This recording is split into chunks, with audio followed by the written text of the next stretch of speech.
Mummy के घर पे ना होने के फ़ायदे तो कुछ भी नहीं है, लेकिन नुकसान बहुत सारे हैं, जैसे कि मुझे सुबह जल्दी उठना पड़ेगा और छोटे-मोटे काम करके ही स्कूल जाना पड़ेगा।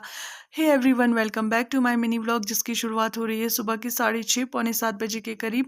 और यहाँ पे आप लोग देख सकते हो मैं बना रही हूँ चपाती। ये मैं ना ब्रेकफ़ास्ट के लिए बना रही थी। कई बार होता है कि मैं शाम की चपाती खा के स्कूल चली जाती हूँ, और कहते हैं बासी रोटी खाने से ना मतलब हमारा जो स्वास्थ्य है वो काफ़ी ठीक रहता है, शुगर की प्रॉब्लम नहीं होती। बट शाम की चपातियाँ ना बची नहीं थी, तो फिर मेरे को सुबह-सुबह बनानी पड़ी। और दिन जब मम्मी होते हैं ना, तो वो खुद बनाते हैं हमारे लिए ब्रेकफ़ास्ट, लंच सब चीज़ें। मैं और काम कर दिया करती हूँ, सुबह झाड़ू लगाना, मसाले बना देना, कई बार आटा गूँध देती हूँ।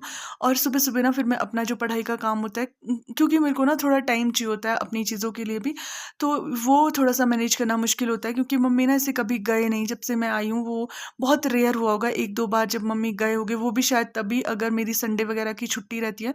तो इस बार उनके ना 2-3 दिन लग जाने थे, और साथ में ही मौसम ख़राब हो गया, तो उनके ना 2 दिन एक्स्ट्रा लग गए।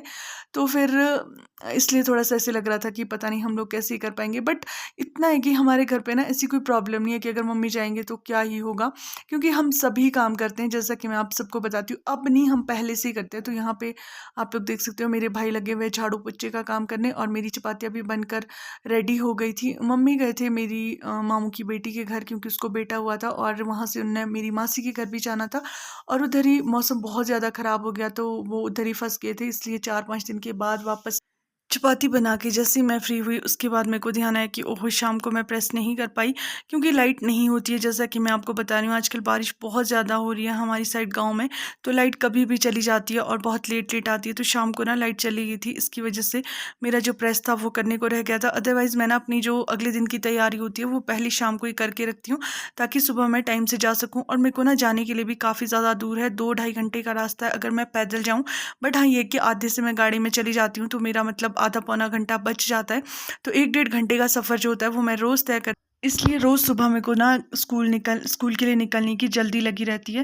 तो जैसे ही मैं आई, यहाँ पे देखा मेरे भाई ने बनाई हुई थी राजमा की दाल, क्योंकि इसको भी पता ही था कि मैंने स्कूल जाना है, तो मेरे जाने से पहले ना खाना तैयार होना चाहिए, क्योंकि मैं बिना खाना खाए घर से कभी भी नहीं निकलती हूँ। मैं कहीं भी जा रही हूँ ना, बिना खाना खाए कभी भी नहीं निकलती हूँ, और मैं आपको भी ये सजेस्ट करूँगी कि बिना खाना खाए नहीं जाया करें। फिर मैंने यहाँ पे अपने लिए दूध गर्म किया, साथ में घी की केतली गर्म की, क्योंकि घी के बिना तो मेरा खाना वैसे ही गले से नहीं निकलता। कभी कभार ऐसा होता है कि बिना घी के भी हम खा लेते हैं, बट मैक्सिमम टाइम ना हम लोग घी से ही खाना खाते हैं। इसीलिए हमारे में इतनी ताकत होती है पहाड़ी लड़कियों में और पहाड़ी लोगों में, क्योंकि हमें ना स्ट्रॉन्ग बनना पड़ता है। और जैसा कि मैंने आपको बताया कि इतने दूर पैदल भी चलना होता है, 2 सवा 2-2.5 घंटे, और फिर वापस भी आना होता है। साथ में पूरा दिन भर बच्चों को पढ़ाने में भी एनर्जी लग जाती है, तो भाई दूध घी तो बनता है। और कई बार ऐसा होता भी है कि चलो एक आध बार बीच में बिना घी के भी खा लेते हैं। और फिर मैं चल पड़ी थी स्कूल के लिए, क्योंकि मेरा टाइम हो गया था। आज मैं जा रही थी दूसरे रास्ते से स्कूल। वैसे मैं ऊपर को जाती हूँ मैक्सिमम टाइम, 2 रास्ते जाते हैं हमारी साइड, तो मैं आज नीचे को आ गई थी, क्योंकि मेरे जो साथ जाते हैं ना, एक मैम, वो ये वाले रास्ते से आ रहे थे, तो हम दोनों साथ ही जाते हैं। तो फिलहाल मैं निकल पड़ती हूँ स्कूल के लिए, क्योंकि मुझे लेट ना हो जाए। तो मिलूंगी आपको नेक्स्ट व्लॉग में, तब तक मेरे व्लॉग को लाइक शेयर ज़रूर